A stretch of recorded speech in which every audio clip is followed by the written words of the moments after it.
Merbak, budi baik serta dengan tangan mampu menyentuh hati banyak orang. Ia dianggap orang baik karena berhasil meninggikan perempuan yang jatuh di ambang perceraian. Sebutlah Indra Rusli, perempuan yang harus menafkahi diri dan ketiga orang anak, didapuk sebagai brand ambasador brand krim kecantikan miliknya. Sementara Inge Anugrah, artis yang tengah dalam proses bercerai dari Ari Wibowo, justru diangkat sebagai direktur perusahaannya. Tak heran bila banyak orang mengagumi tindakan mulia hingga menyebut Dr. Richard Lee sebagai pahlawan. Syukurlah puji Tuhan, karena apapun itu kan adalah suatu pahala ya sebenarnya. Tapi sebenarnya arah tujuannya bukan itu sih sebenarnya. Seneng banget bisa dapat kesempatan untuk ngebantuin orang pastinya ya. Selain kasih bantuin orang, juga bisa kasih inspirasi, bisa kasih pesan ke orang lain. Itu sebenarnya jauh lebih penting ya sebenarnya.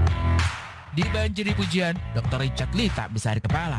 Lagi pula, keputusannya mengangkat Inge sebagai direktur di perusahaannya dianggap pilihan tepat. Tapi yang membuat Richard dan sang istri Reni Effendi terkejut, ternyata Inge lulusan S1 dan S2 dari universitas ternama di Kanada dan Australia. Saya itu juga terkejut bahwa dia itu S1-nya di Kanada, S2-nya di Australia. Kan ini bukan suatu hal yang biasa banget ya. Nah makanya begitu Inge sudah podcast itu, saya pikir jabatan yang paling cocok untuk dia adalah pekerjaannya sebenarnya, bukan sebagai brand ambassador ya. Beda dengan Indra ya, kalau Indra kan mungkin diberikan brand ambassador, tapi Inge mungkin diberikan jabatan. Nah saya ngelihat ada jabatannya kosong, dan kebetulan ini pas banget untuk Inge Anugrah, saya kasih jabatan direktur marketing gitu. Seneng banget, tadi sih kaget sih.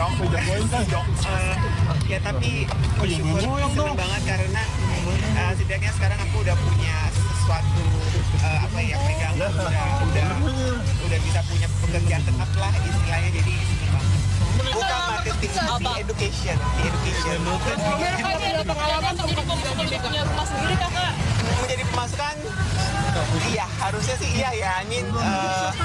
Kan yang dikasih sama dokter itu lumayan cukup wah, director gitu. Jadi ya aku rasa aku akan mampu untuk bisa di studio atau di apartemen, jadi yang punya tempat masak dan lebih privacy. Tapi tidak semua niat baik dan uluran pertolongan untuk Indra dan Inge diterima publik.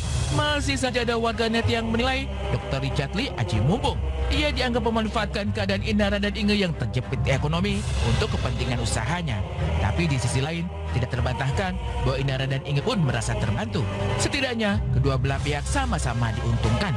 Menariknya, Dr. Richard Lee justru santai tanggapi hujatan warganet yang menuding dirinya pansos.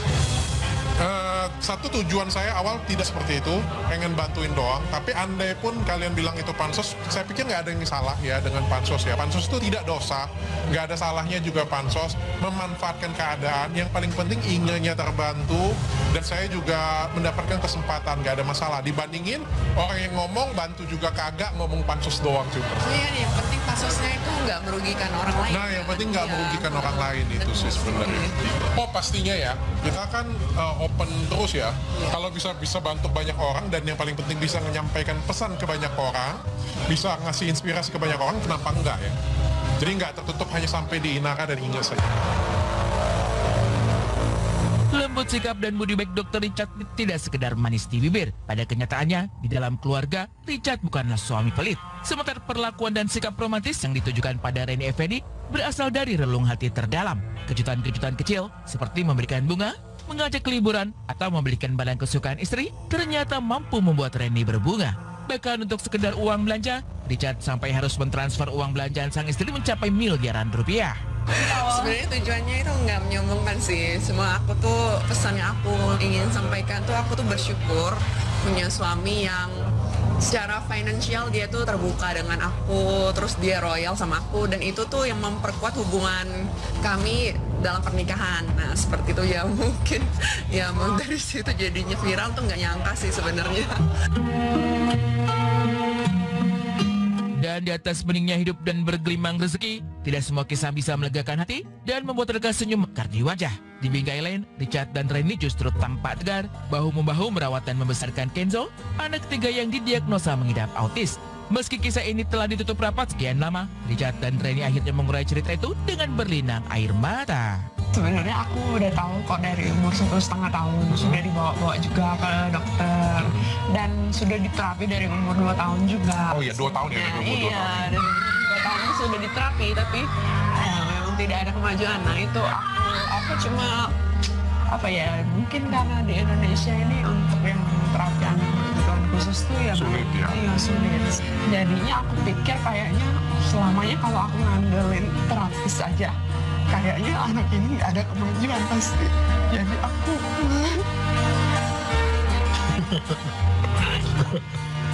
Udah apa yang ya sebenarnya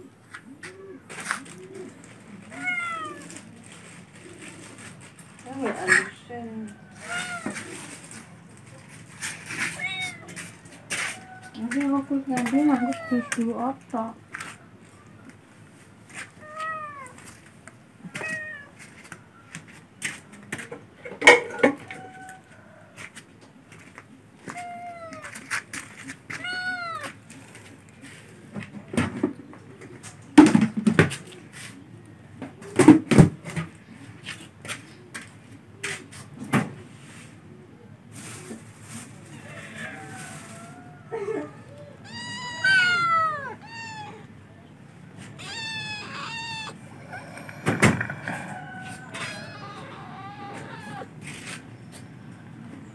Jangan,